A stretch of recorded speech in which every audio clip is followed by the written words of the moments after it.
Truth is powerful, but it is also sharp.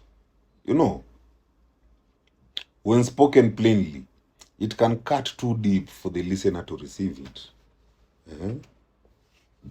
Most people are not ready for raw truth because it challenges their identity, their beliefs, or even comfort zones. Eh? That's why if you're going to tell people the truth, then it helps to be funny about it. You know, because humor softens the blow, it lowers defenses, and it opens the door for understanding. You know, when you use humor to deliver truth, you're not diluting it, you're wrapping it in something digestible. You know, humor disarms people, it relaxes the ego, making space for reflection instead of resistance. Hmm? The human mind is wired to protect itself from discomfort. You know, and truth often feels like an emotional threat. But laughter releases tension and creates safety, allowing people to process even painful insights without shutting down. You know, comedians, for example, have mastered this art. They say what society avoids saying, whether it's about politics, relationships, religion, and even human nature. But because it is funny, people listen, people nod, and they even laugh at their own contradictions. You know, the humor doesn't change the truth, it simply creates a bridge for it to travel through. Mm.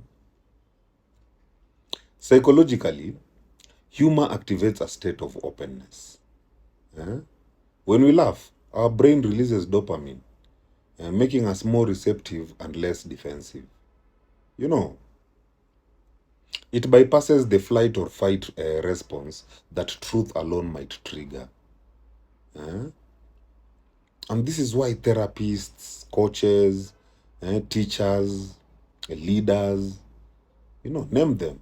Those who use humor, they tend to connect more deeply with their people because it humanizes the message. Mm? Being funny while telling the truth is not manipulation. It is emotional intelligence in action. That is understanding that truth alone informs, but truth with warmth transforms. You know, spiritually, humor reflects lightness, a sign of wisdom that doesn't take ego or pain too seriously. Eh? The universe itself balances opposites, darkness and light, sorrow and laughter, truth and compassion. You know, delivering truth with humor aligns with that balance. It turns truth telling from confrontation into connection. You know, a funny truth uplifts instead of humiliates. It enlightens instead of condemns. In short, truth is necessary, but delivery is everything. Eh? When you speak truth without empathy, people defend their illusions. But when you wrap truth in humor, it enters the heart instead of striking the ego. You know, being funny doesn't make truth less serious. It makes it more accessible.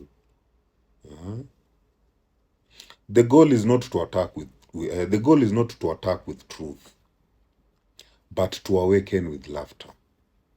You know, my people heal. Huh?